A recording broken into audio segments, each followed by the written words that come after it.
নিজের গড় ভবানীপুর নিয়েই ভয়, বিতর্ক হতেই ভোল বদল।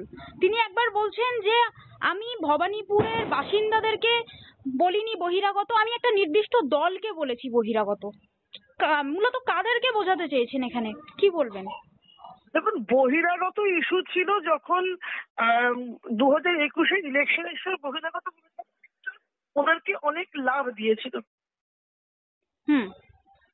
ভারতবর্ষের আমরা জানি যে কোনো রাজনৈতিক দলই যে কোনো জায়গায় গিয়ে তার প্রচার করতেই পারে। যেমন তৃণমূল কংগ্রেস, যেখানে তাদের কিচ্ছু নেই সেখানে তারা ভোট কাটুয়ার রোল প্লে করতে পৌঁছে যায়। তো এখানে এক্ষেত্রে অন্য রাজ্য থেকে যে নেতা নেত্রীরা আসতেন, বহিরাগত কত স্লোগান শুরু হয়েছিল, সেটা তার লাভ তৃণমূল পেয়েছিল। এবার হচ্ছে এই বহিরাগত বলতে বলতে বলতে বলতে এমন অভ্যাস হয়ে গিয়েছে যে নিজের গড় এখান থেকে উনি জিতেছেন।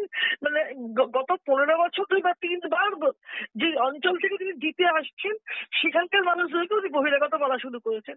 তিনি বললেন যে এমন নাকি মানুষকে তাড়িয়ে দেওয়া হচ্ছে, তার জায়গা থেকে বসতে উচ্ছেদ করা হচ্ছে, তো সে তাই সেই তাই জন্য তার জনবিন্যাসে পাল্টে যাচ্ছে।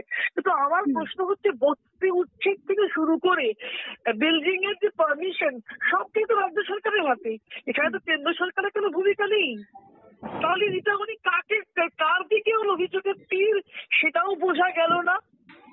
কি বলতে চাইলেন মমতা বন্দ্যোপাধ্যায় সেটাও ওর যেমন সাধারণ মানুষের কাছে পরিষ্কার নয়, আমাদের কাছেও পরিষ্কার নয়, আসলে মমতা বন্দ্যোপাধ্যায় নিজের কাছেও পরিষ্কার নয় এখন উনি কি বলছেন, কিভাবে সামনে ভোট আসছে, মানুষ কাছে আবার সামনে উনি যাবেন ভোট চাইতে, কি যে ইস্যু সেটা আসলে উনি যখন কনফিউজ ভোট নিয়ে সেটা একবার এস্টাবলিশড হলো।